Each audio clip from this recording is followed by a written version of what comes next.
आज हम आप लोग के साथ एक ऐसी रेसिपी शेयर कर रहे हैं जो बच्चे, बूढ़े, जवान हर एक के लिए बहुत ज़्यादा फ़ायदेमंद होगी।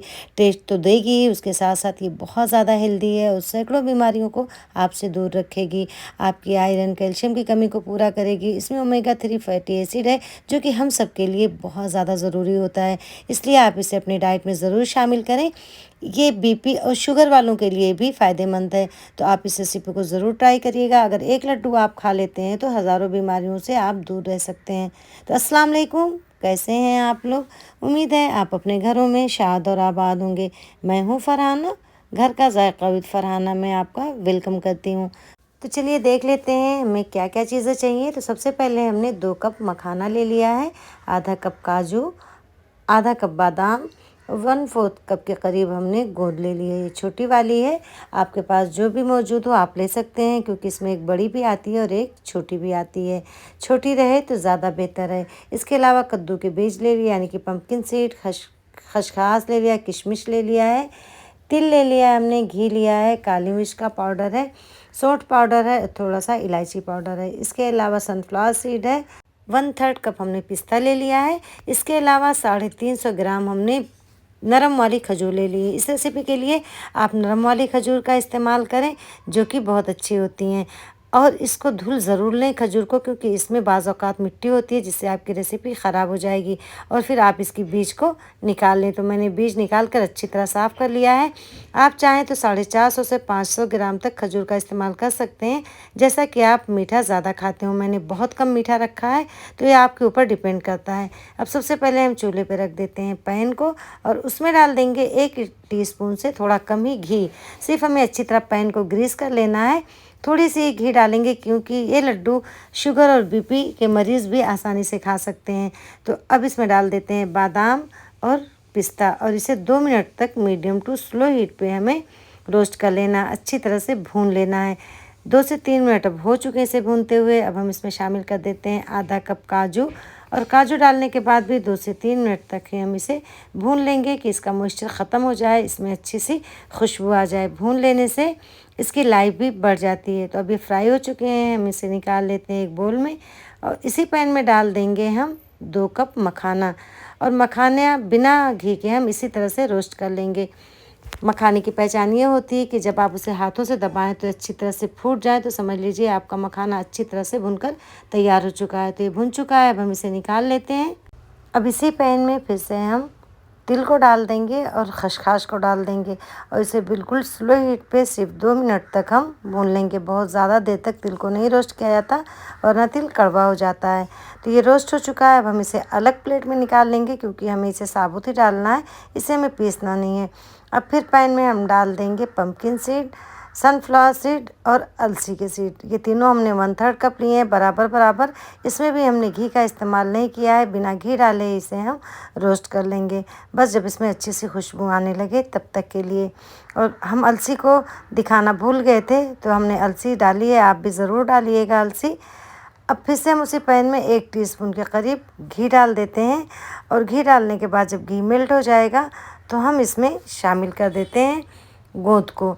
तो हमने 1/4 कप गोंद ली है लेकिन हम इसे 2 बार में फ्राई करेंगे। सॉरी, हमने 1/3 कप गोंद ली है तो हम आधा पहले घी में भून लेंगे। आप घी को कभी भी मीडियम टू स्लो हीट पे फ्राई करें वरना ऊपर से ये फूल जाएंगे, अंदर से ये कच्चे रह जाएंगे।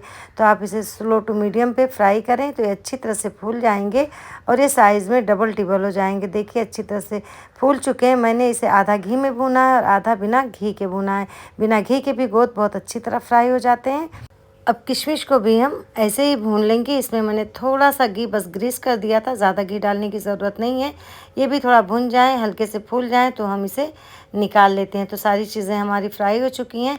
अब हम गोंद को चॉप कर लेंगे। बहुत बारीक हमें उसका पाउडर नहीं बना, आप चाहें तो किसी ग्लास या कटोरी से भी प्रेस करके भी गोंद को तोड़ सकते हैं, लेकिन मैंने चॉपर में इसे चॉप कर लिया है, दरदरा सा मोटा सा पीस दिया। आपको जैसा पसंद हो बारीक मोटा आप वैसा कर सकते हैं। देखिए बिल्कुल ये दरदरा मोटा मोटा सा है। अब इसे हम एक बोल में निकाल लेते हैं। उसके बाद बाकी की चीज़ें भी हम पीस लेंगे। यानी मखाना हर चीज़ को हमने बारीक चॉप कर लिया है। कुछ चीज़ें हमने बिल्कुल बारीक चॉप की हैं और कुछ हमने अलग से थोड़ी सी मोटी मोटी रख ली हैं। आपकी मर्ज़ी, आप बिल्कुल बारीक पीसना चाहें तो कर सकते हैं, और अगर आप चाहें मोटा मोटा या खड़ा रखना चाहें तो वैसे भी कर सकते हैं, जैसे आपको पसंद हो। अब इन सारी चीज़ों को अच्छी तरह से हम मिक्स कर देंगे। अब इसी में डाल देते हैं खसखस और तिल को भी, और किशमिश को भी हमने मोटा मोटा इस तरह से रफली चॉप कर लिया था, उसे भी शामिल कर दिया। आप चाहें तो बारीक भी कर सकते हैं, लेकिन टुकड़े मुंह में आते हैं तो अच्छे लगते हैं। अब इसमें डाल देते हैं 1/3 टीस्पून के करीब काली मिर्च का पाउडर, आधा टीस्पून हमने डाला है छोटी इलायची का पाउडर, और 1 टीस्पून के करीब डाला है सौंठ का पाउडर। ये ज़रूर आप डालें, इससे फ्लेवर तो आता ही आता है, ये बहुत ज़्यादा फ़ायदेमंद भी होता है। अब इन सारी चीज़ों को हम बहुत अच्छी तरह से मिक्स कर देते हैं। ये मिक्स हो गए हैं, अब इसे रखते हैं साइड में। अब खजूर को देख लेते हैं। तो खजूर हमने धुल के निकाल लिया था, बीज इसका अच्छी तरह साफ़ कर लिया था। इसे अब हम चॉपर में चॉप कर लेंगे, पीस लेंगे। आप चाहें तो चाकू से भी इसे बिल्कुल बारीक चॉप कर सकते हैं। तो ये देखिए चॉप हो चुकी हैं। अब हमने पैन रख दिया चूल्हे पे, उसमें डाल देंगे 1 टीस्पून भर कर घी। घी जब मेल्ट हो जाएगा अच्छी तरह से, तब इसमें डाल देंगे हम खजूर, और खजूर डालने के बाद हमें इसे बहुत अच्छी तरह से भून लेना है, कि ताकि इसमें ज़रा सा भी नमी ना रह जाए और ये बिल्कुल अच्छी तरह से पेस्ट की शक्ल इख्तियार कर ले और अच्छी तरह से ये भून जाए। तो इसे भूनने में तकरीबन 4 से 5 मिनट लग जाएंगे। फुल फ्लेम पे आप इसे ना भूलें, वरना ये जलने लगेंगे। तो आप इसे मीडियम टू स्लो हीट पे ही बराबर अच्छी तरह से चलाते हुए भून लें। देखिए इस तरह से अच्छी तरह से भुन चुका है और बिल्कुल पेस्ट की शक्ल इसने इख्तियार कर ली है। मैंने कम से कम 5 से 7 मिनट तक इसे बिल्कुल स्लो टू मीडियम पे ही इसे भून रखा। इस तरह से आप प्रेस कर दें कि अगर कहीं बड़े टुकड़े हों तो भी बिल्कुल बारीक हो जाएं। तो अभी अच्छी तरह से भुन चुका है। अब हम इसमें शामिल कर देते हैं जो ड्राई फ्रूट हमने चॉप कर लिए थे या पीस लिए थे। अब इन्हें हम गरम गरम खजूर के साथ ही बहुत अच्छी तरह से मिक्स कर देंगे। अगर आप चाहें तो इसमें अंजीर भी इसी तरह से बारीक चॉप करके शामिल कर सकते हैं। अब इसे निकाल लेते हैं एक बाउल में, और फिर इसे थोड़ा सा ठंडा होने देंगे, बहुत ज़्यादा ठंडा नहीं होने देंगे। इतना ठंडा हो कि आपके हाथ आसानी से सह सकें, आप आसानी से लड्डू बना सकें। फिर एक बार अच्छी तरह से आप मिक्स कर लीजिए, कि ताकि खजूर बहुत अच्छी तरह से मिक्स हो जाए हर तरफ। तो ये हो चुके हैं थोड़े ठंडे, अब हाथों में आसानी से आ जा रहे हैं। तो हाथों को आप अपने सबसे पहले ग्रीस कर लें ताकि ये चिपके नहीं, और ग्रीस करने के बाद मन चाहे जितना बड़ा लड्डू आपको बनाना हो उतने बड़े शेप में आप इसका लड्डू बनाकर तैयार कर लें। लेकिन ये ठंडा ना होने पाए। अगर मिक्सचर ठंडा हो जाएगा तो आपके लड्डू बंधेंगे नहीं, और मैंने खजूर कम डाली है तो इसलिए थोड़ी और मुश्किल हो जाएगी। अगर आप खजूर ज़्यादा डालते हैं तो फिर ये आसानी से लड्डू बन जाएंगे, कोई मसला नहीं होगा।